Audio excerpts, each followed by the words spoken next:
आज हमने जो डिस्कस करना है नर्सिंग थेरीज़ को डिस्कस करना है।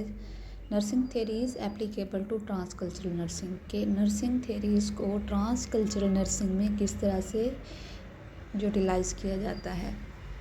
इसमें डिफरेंट मॉडल्स दिए हुए हैं। फर्स्ट ऑफ ऑल लिनियर या सनराइज़ मॉडल। ये जो मॉडल है इसको ड्रा करना आप लोगों को आना चाहिए। ये बहुत बहुत इम्पॉर्टेंट मॉडल है। तो ये मॉडल क्या कहता है कि सनराइज़ का मतलब कि सूरज की तरह उभरता हुआ। ये नीचे आप येलो कलर का जो स्ट्रक्चर देख रहे हैं, ये देखें ऐसे जैसे सूरज की रेज जा रही हुई इस तरह से है। ये जो मॉडल है, this model demonstrate the inclusiveness of culture in everyday life and helps to explain why cultural assessment needs to be comprehensive.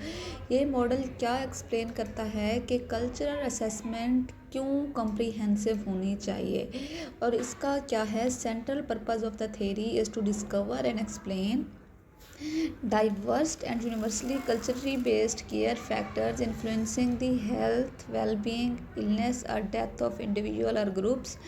सबसे पहले हमने उसको डिस्कवर करना है कि यूनिवर्सल कल्चर बेस्ड फैक्टर कौन से हैं, केयर फैक्टर्स। ये आगे मॉडल जो है येलो कलर का, यहाँ पे भी 7 केयर फैक्टर्स दिए हुए हैं। उसमें सबसे पहले हमने उन फैक्टर्स को डिस्कवर करना है और फिर हमने ये देखना है जो ये फैक्टर्स हैं ये हेल्थ के ऊपर, वेलबींग के ऊपर, इलनेस और डेथ किसकी, इंडिविजुअल और ग्रुप्स की हेल्थ, वेलनेस, इलनेस किसके ऊपर किस तरह से इफेक्ट करें। और फिर आगे क्या है, to use research findings to provide culturally congruent safe and meaningful care to clients of diverse और सिमिलर कल्चर। और फिर जो हमने ये रिसर्च फाइंडिंग्स हैं उसको किससे हमने क्या देनी है, culturally congruent safe and meaningful care देनी है। नेक्स्ट आप इसका मॉडल देखें। मॉडल में क्या है, सबसे पहले ऊपर वर्ल्ड व्यू आ रहा है, वर्ल्ड व्यू के बाद है नीचे फैक्टर्स है। फैक्टर्स में देखें सबसे पहले टेक्नोलॉजिकल फैक्टर है, नीचे रिलीजियस और फिलासफिकल फैक्टर है, नेक्स्ट है kinship social factors, cultural values, beliefs and life ways, इसके बाद political legal factors, economic factors and educational factors. अब ये जो 7 फैक्टर्स हैं ये इन्फ्लुएंस कर रहे हैं किसके ऊपर, केयर एक्सप्रेशन पैटर्न। यही पहले मैंने आपको बताया है कि सबसे पहले हम वो फैक्टर्स आइडेंटिफाई करेंगे और फिर हमने देखना है कि ये हमारी प्रैक्टिस जो है केयर के ऊपर किस तरह से इफेक्ट कर रहे हैं। अब नेक्स्ट जो हमारा ये केयर पैटर्न है ये हम किस लिए देते हैं कि उनकी होलिस्टिक हेल्थ, इलनेस और डेथ के लिए केयर दी जाती है ना उनको। अब नेक्स्ट है ये केयर, जो होलिस्टिक हेल्थ, इलनेस, डेथ है ये किसकी है, इसका फोकस जो है इंडिविजुअल के ऊपर, फैमिलीज़ के ऊपर, ग्रुप्स, कम्युनिटीज़ और इंस्टीट्यूशंस के ऊपर होता है। अब जो ये सारी चीज़ें हैं ये किसके ऊपर इफेक्ट कर रही होती है, इसमें 3 चीज़ें आ जाती हैं। एक जेनेरिक केयर आ जाती है, एक नर्सिंग केयर प्रैक्टिस आ जाती है और एक प्रोफेशनल केयर आ जाती है। अब नेक्स्ट देखते हैं ये सारी जो तीनों प्रैक्टिसेस है ये आगे किसके ऊपर इन्फ्लुएंस कर रही हैं। ये जो होती हैं trans cultural care decision and actions के ऊपर इफेक्ट कर रही हैं। अब trans culture decision and actions जो होते हैं फाइनली क्या करते हैं, ये इसमें 3 चीज़ें आ जाती है, कल्चर, केयर, प्रिजर्वेशन, मेंटेनेंस के जो उनकी वैल्यूज़ हैं, बिलीव्स, एटीट्यूड है, उनको हमने उनके मेंटेन करना है। वो एज इट इज़ जैसे हैं वो वैसे ही मेंटेन रहेंगे। आगे है कल्चर, केयर, अकोमोडेशन, नेगोशिएशन। इसमें भी वही है कि उनके जो कल्चर वैल्यूज़ होते हैं, बिलीव्स होते हैं, उनको नेगोशिएट किया जाता है। इसके बाद नेक्स्ट है कल्चर, केयर, रिपैटरिंग, रिस्ट्रक्चरिंग। अब उसको जो प्रैक्टिशनर है वो उनको जो उनके वैल्यूज़ होते हैं, बिलीव्स होते हैं, एटीट्यूड होते हैं, उनको रीपैटर्न, रीस्ट्रक्चर करने की कोशिश करता है। अब ये इससे फाइनली क्या होती है, cultural congruent care for health, wellbeing और डाइंग। नेक्स्ट पहला मॉडल हमने सनराइज का पढ़ा। नेक्स्ट मॉडल है Giger Davidhizar transcultural assessment model. अब ये मॉडल जो है एक ऐसा टूल था जिसको डेवलप किया गया था कल्चरल वैल्यूज़ ऑफ पेशेंट को असेस करने के लिए about health and disease behaviour और उसके इफ़ेक्ट क्या होते हैं। नेक्स्ट है trans cultural nursing assessment model. पहला हमने जो सनराइज लिनिंजर का मॉडल पढ़ा। नेक्स्ट जो है Giger Davidhizar transcultural assessment model पढ़ा।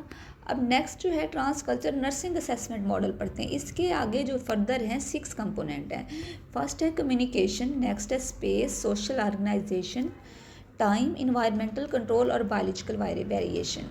अब इसके हमने क्या है आगे इसकी एग्जांपल समझते हैं, आप लोगों को समझ आ जाएगी, एक्सप्लेनेशन आगे दी हुई है।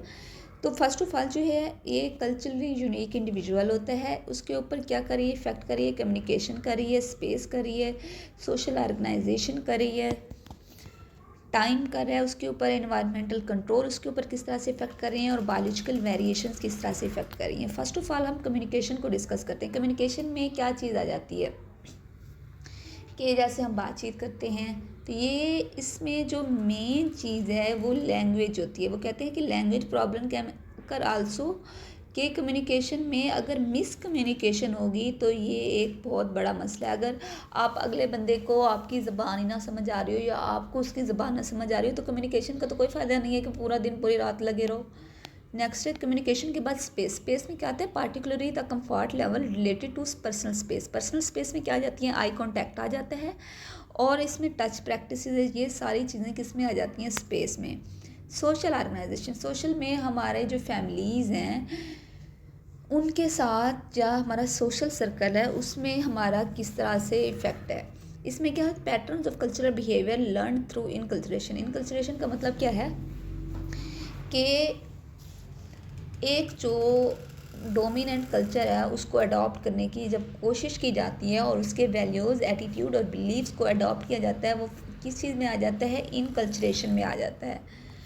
अब जो वो क्या कहते हैं कि pattern of cultural behaviour learn through inculturation, कि अगर हमने डिफरेंट जो कल्चर के बिहेवियर लर्न करने हैं वो इनकल्चरेशन से करेंगे।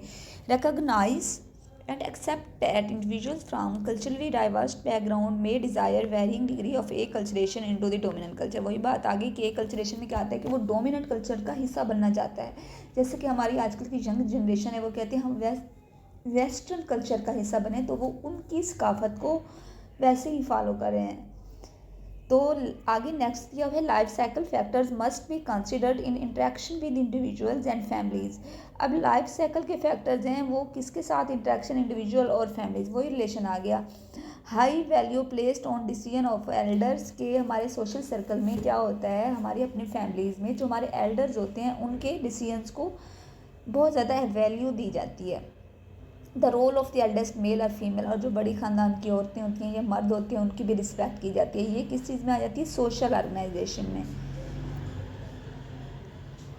अब इसका ये सोशल ऑर्गेनाइजेशन को नेक्स्ट कंटिन्यू किया हुआ है कि अब वो उन्होंने फैमिलीज़ का बताया, एल्डेस्ट मेल का बताया, नेक्स्ट उन्होंने ये बताया कि कल्चर सिर्फ को एथनिसिटी से नहीं डिटरमाइन किया जाता बल्कि जो फैक्टर्स हैं geography, age, religion, gender, sexual orientation and socio economic status की जो ये सारे फैक्टर्स हैं, सोशियो इकोनॉमिक स्टेटस में ये सारी चीज़ें आ जाती हैं ना सोशल ऑर्गेनाइजेशन में, कि जियोग्राफी, उसका age, religion, gender, sexual orientation क्या है और सोशियो इकोनॉमिक स्टेटस क्या है उसका।